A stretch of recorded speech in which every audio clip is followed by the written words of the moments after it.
ഹൈക്കോടതിയിൽ പോക്കുന്നതിന് മുമ്പ് ലോവർ കോടതിയിലെ ക്രിമിനൽ കേസിലെ പ്രതിയായതുകൊണ്ട് ലോവർ കോടതിയിൽ അപേക്ഷ കൊടുത്ത് തള്ളി വാങ്ങിച്ച് അവിടുന്ന് വീണ്ടും ജില്ലാ കോടതിയിൽ പോയി ജാമ്യത്തിന് അപേക്ഷ കൊടുത്ത് തള്ളി വാങ്ങിച്ച് പിന്നീട് ഹൈക്കോടതിയിൽ പോകണം. അതിനൊന്നും ശാസ്തമംഗലം അജിത് തയ്യാറായില്ല. കാരണം അത് വിലപ്പോവില്ല എന്ന് അദ്ദേഹത്തിന് അറിയാം. പക്ഷേ അദ്ദേഹത്തിൻ്റെ ആ കേസുമായിട്ടുള്ള ബന്ധം, പ്രതിയുമായിട്ടുള്ള സംസാരിച്ചതെന്ന് എന്തെല്ലാം കാര്യങ്ങളാണ് ശാസ്തമംഗലം അജിത് മനസ്സിലാക്കിയത്, അത് കൗതുകം ഉണർത്തുന്ന കാര്യങ്ങളാണ്. അദ്ദേഹത്തിൻ്റെ ഡിഫൻസ് എന്താണെന്ന് എനിക്ക് സംശയം വരുന്നു. അദ്ദേഹം എന്തുകൊണ്ടാണ് അങ്ങനെ പറയിപ്പിച്ചത്? എന്നെ കുടുക്കിയവർ നിയമത്തിൻ്റെ മുന്നിൽ കുടുങ്ങുമെന്ന്. അതൊരു നോൺ വെജിറ്റേറിയൻ മറുപടി തന്നെയാണെന്നാണ് ഞാൻ പറയുന്നത്. അതിശക്തമായ രീതിയിൽ ഉണ്ണികൃഷ്ണൻ പോറ്റി തിരിച്ചടിച്ചിരിക്കുന്നു. തനിക്ക് ഇതിനകത്തുനിന്ന് ഒരു നേട്ടം ഉണ്ടായില്ല, മിച്ചം കിട്ടിയിട്ടില്ല.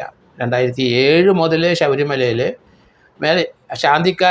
കീഴ് ശാന്തിക്കാരൻ്റെ ഒരു സഹായിയായിട്ട് വന്ന മനുഷ്യനാണ്. ശബരിമലയെ പറ്റി അറിയാം. ധാരാളം പേരുടെ ഇന്ന് അദ്ദേഹം സംഭാവന ചെയ്യിച്ച് ശബരിമലയ്ക്ക് കൊണ്ടുപോയി കൊടുത്തു. സ്വർണ്ണമായിട്ടും പണമായിട്ടും ഒക്കെ കൊടുത്തു. പക്ഷേ അത് അയ്യപ്പൻ്റെ അങ്ങോട്ട് എത്തിയില്ല എന്നുള്ളൂ. അയ്യപ്പൻ്റെ അവിടം വരെ ചെന്നു, പക്ഷേ വേറെ വഴി കൂടെ പോയി.